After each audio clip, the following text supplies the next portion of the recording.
Different cultures start the day at different times.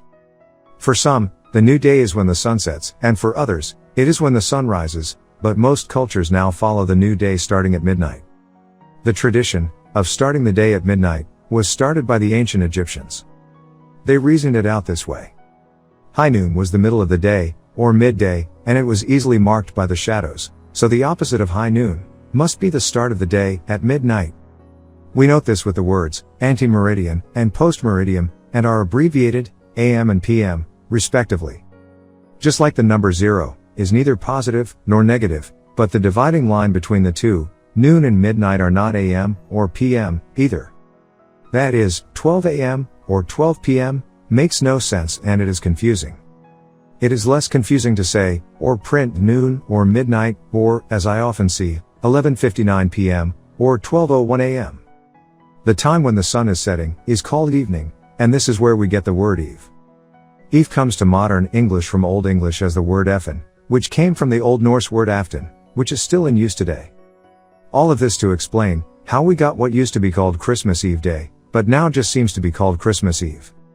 One great Christmas Eve tradition that I have witnessed in Sweden is when Santa's helper called Jultomten comes to visit the young ones in their home on Julafton, or Christmas Eve. Jultomten visits with the children, telling them what they have done well this last year, and what they need to do to improve. He passes out gifts called Julklappar. This makes Jultomten more personal. He is not someone who breaks into your house while you are sleeping, but someone with whom you have meaningful conversations. Jultomten then disappears into the night, and the neighboring children get their visit too, shortly after the fathers have swapped the costume in the alley.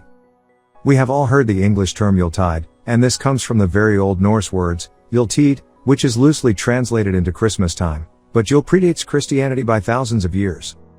In the far northern latitudes, the sun gets lower and lower in the southern sky, and by December 24th it is obvious that the sun is returning. Though one finds himself in the dead of winter, there is now hope that spring is coming.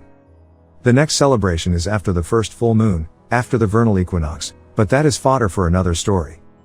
One special Christmas Eve to me was when my father surprised the family by telling a story about Christmas Eve right in the middle of the war. Here is my version of my father's story. 70 years ago tonight, my father said, as the family was gathered for Christmas Eve, my shipmates and I had an interesting experience. We leaned in closer to listen, as Dad seldom spoke of the war. It was Christmas Eve, he continued, and our ship was on patrol. For safety, we kept the ship's lights off and pulled into a small port town that was dark. Actually, all of England was dark. I thought about this dark, cold night and these young men, Yanks far from home, cold, lonely, and no doubt scared or homesick or a bit of both, as my father must have been.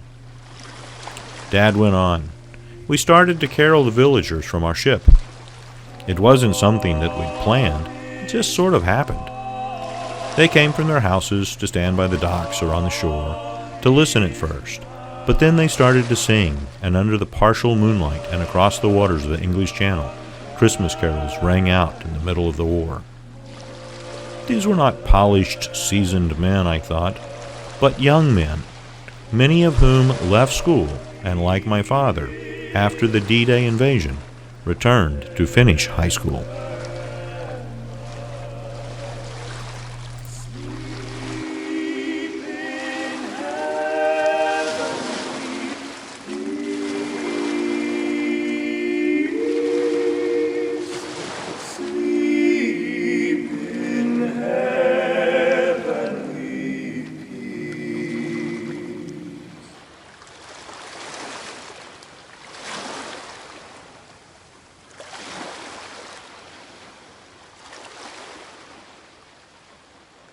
Encourage courage.